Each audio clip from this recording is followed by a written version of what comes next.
भारत में आज भी घोड़ी चढ़ने पर हत्या होती है। प्लीज सर, क्या दलितों को यहाँ भी बोलने की इजाजत नहीं? नहीं सर, अगर सबको 4 मिनट दे दो फिनिश इन 1 मिनट। ये भेदभाव नहीं चलेगा दलितों के साथ। Time is 4 minute, don't waste. भाई सर, आप चेक करो, अगर सबको 4 मिनट दिए तो आप मना करो, मैं बंद कर देता हूँ उसको। क्या दलितों को सबसे आखिरी में नंबर मिलेगा और बोलने का मौका मिलेगा? क्या मजाक कर रहे हैं सर आप? नो, ये all independent people are having only 4 minutes. You take sir, independent में अपनी पार्टी का मेंबर हूं सर, और जीत के आया हूं सर, किसी के दया में नहीं आया।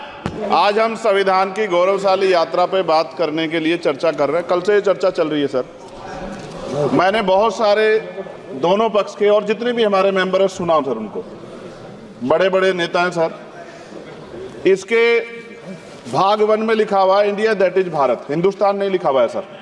लेकिन सारे नेता संविधान पर चर्चा कर रहे हैं, लेकिन हिंदुस्तान ही कहेंगे, भारत कहने की हिम्मत नहीं जुटा पा रहे हैं। ये बड़ा सवाल है सर कि क्या संविधान के हिसाब से बात रखी जा रही है। मैं धन्यवाद दूंगा फूले साहू बाबा साहब अम्बेडकर को और मेरे नेता मान्यवर साहब श्री काशीराम को। 25 नवंबर 1949 को संविधान को सौंपते हुए डॉक्टर बाबा साहब अम्बेडकर ने कहा था कि 26 जनवरी 1950 को हम विरोधाभास भरे जीवन में प्रवेश करने जा रहे हैं। राजनीतिक जीवन में तो हमारे पास समानता होगी, लेकिन सामाजिक और आर्थिक जीवन में असमानता होगी। क्या ये चुनौती आज 75 साल बाद दूर हुई है? भारत ने 26 जनवरी 1950 को संविधान लागू होने के साथ खुद को एक संप्रभु लोकतांत्रिक और गणतांत्रिक राज्य होने का ऐलान किया। लेकिन सर, उस समय संविधान की स्थिति ये थी कि जैसे गांव का कोई आदमी, मैं 50 की बात कर रहा हूं, वो 50 साल पहले शहर में आ जाता और बड़े लोगों की महफिल में चला जाता, उस जहां वो खाना खा रहे हो, और वो टेबल पे नैपकिन को खा के जो है ये कहता कि ये तो फीका, क्योंकि वो जानता ही नहीं था, वो समझता नहीं था संविधान को, संविधान है क्या। संविधान उसके लिए महज दस्तावेज था। ये जिम्मेदारी थी राजनीतिक दलों पे कि वो संविधान को व्यवहार में लेके आते, और इसके इतने सारे आर्टिकल हैं, अगर इनको व्यवहार में लाया जाता तो मुझे लगता कि आज देश बहुत बदल गया होता। बाबा साहब ने कहा था कि लोकतंत्र भारतीय भूमि का केवल ऊपरी पोशाक है, उनके अनुसार यहाँ की संस्कृति अनिवार्य तौर पर लोकतांत्रिक है। भारत जैसे गरीब और गैर बराबरी वाले देश में संविधान के जरिए छुआछूत खत्म करना, वंचितों के लिए सकारात्मक उपाय करना, सभी वयस्कों के लिए मतदान का अधिकार देना और सबके लिए सम्मान अधिकार तय करना, ये बहुत बड़ी उपलब्धि थी सर। ये संविधान है कि आप वहां बैठे हैं और मैं यहाँ खड़ा होकर अपनी बात रख रहा हूं, और इस देश में आदिवासी महिला के तौर पे जो है राष्ट्रपति बनी है, और प्राइम मिनिस्टर तो नहीं बना, लेकिन शेड्यूल कास्ट के बड़े नेताओं को भी जो है राष्ट्रपति बनने का मौका मिला। ये संविधान की देन। अगर वोट हम पे नहीं होता तो शायद अमीर और जो राजा महाराजा खुद को मानते हैं हमारी गलियों तक नहीं आ पाते, हमारे हाल नहीं जान पाते। आजादी का मतलब सर सिर्फ अधिकार पाना भर नहीं है, इसके लिए हमारे संविधान में सरकार और नागरिकों के अधिकारों के साथ साथ उनके कर्तव्यों का विस्तार से उल्लेख किया गया है। बाबा साहब ने संविधान सभा में दिए गए भाषण में कहा था कि स्वतंत्रता आनंद का विषय है, पर अब हमें अपनी जिम्मेदारियों पर भी ध्यान देना होगा। संविधान ने सुनिश्चित किया कि रानी के पेट से राजा जन्म नहीं लेगा, वोट से नेता तैयार होगा। आर्थिक बराबरी के लिए सरकार क्या कर रही है? गरीब और गरीब हो रहा है, अमीर और अमीर हो रहा है। सुबह उठते कहीं बम की धमकी मिलती, कहीं दंगे की। ये अमृत काल है सर, यह धमकी काल है। कितना बढ़ रहा है आर्टिकल 15 सर। भारत में आज भी घोड़ी चढ़ने पर हत्या होती है।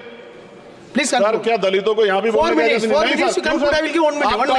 नहीं सर, अगर सबको 4 मिनट दे दो फिनिश इन 1 मिनट। ये भेदभाव नहीं चलेगा दलितों के साथ। Time is 4 minute, don't waste. भाई सर, आप चेक करो, अगर सबको 4 मिनट दिए तो आप मना करो, मैं बंद कर देता हूँ उसको। क्या दलितों को सबसे आखिरी में नंबर मिलेगा और बोलने का मौका मिलेगा? क्या मजाक कर रहे हैं सर आप? नो, ये all independent people are having only 4 minutes. You take sir, independent में अपनी पार्टी का मेंबर हूं सर, और जीत के आया हूं सर, किसी की दया में नहीं आया। Take 1 minute and finish. Sir, कल भी बोले तो एक दलीय पार्टी के लोग, आप मौका दो सर। मूछे रखने पर हत्या होती है, महिलाओं पे, छोटे मासूम बच्चों पर रेप हिंसा होती है। एनसीआरबी का डाटा देकर डर लगेगा। यही 1 किलोमीटर में संविधान को जलाया गया, और महाराष्ट्र के परभनी में अभी भी संविधान को नष्ट किया गया, उसकी कॉपी को। आर्टिकल 25-26 में संविधान में सभी को धार्मिक आजादी। कहाँ है दलितों की, मुसलमानों की, जैनों की, बौद्धों की, ईसाइयों की? छत्तीसगढ़ में सतनामी समाज को संविधान की अपनी धार्मिक आजादी के आधार पर जो है उनको अपमानित करके जेल में बंद कर दिया। संभल, अजमेर, अयोध्या सब इसका उदाहरण है। ये सरकार आलोचना डरती है। कितने लोग जेल में बंद है? मिरान हैदर, खालिद सैफी, उमर खालिद खान, सिफा खान, गुलफ्शा फातिमा और आजम खान साहब राजनीतिक विरोध में बंद है।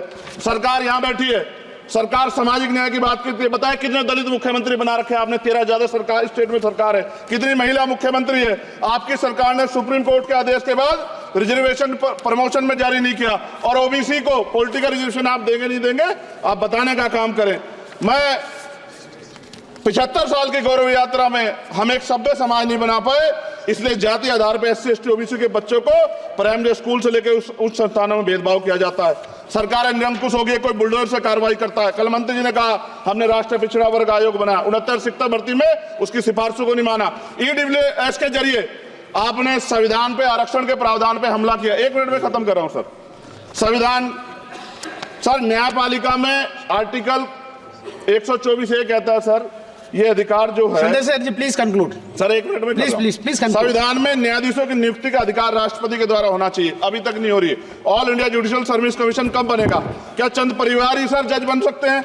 और आज हम सर, मैं सरकार से सवाल पूछना चाहता हूं सर, सेवाओं में SC ST OBC वर्ग का कितना प्रतिनिधित्व है? भारत सरकार के मंत्रालयों के अधीन PSU में, बैंकों, बीमा कंपनियों में और स्वस्थायी संस्थानों में आउटसोर्स तथा कॉन्ट्रैक्ट पर वर्तमान कार्यरत कर्मचारी कुल कितनी संख्या है? आउटसोर्स और कॉन्ट्रैक्ट में कार्यबल SC ST OBC कितना प्रतिशत है? निजी क्षेत्रों में कार्यरत कर्मचारी उनके SC ST OBC की वर्ग लाभ। सर खत्म कर, लास्ट पॉइंट सर, मैं फिर स्पष्ट तौर पर कह रहा हूं सर, यहां बैठे SC और OBC के मेंबर से कह रहा हूं सर, उनको सामाजिक जिम्मेदारी का ध्यान भी रखना चाहिए। पार्टी के प्रति वफादारी के साथ साथ अपने वर्गों के प्रति ईमानदारी भी रखनी चाहिए। ईमानदारी नहीं होगी तो इन वर्गों का भला नहीं हो सकता, और हमें बहुत सरकारों से उम्मीद नहीं है। बहुत बहुत धन्यवाद सर। Thank you.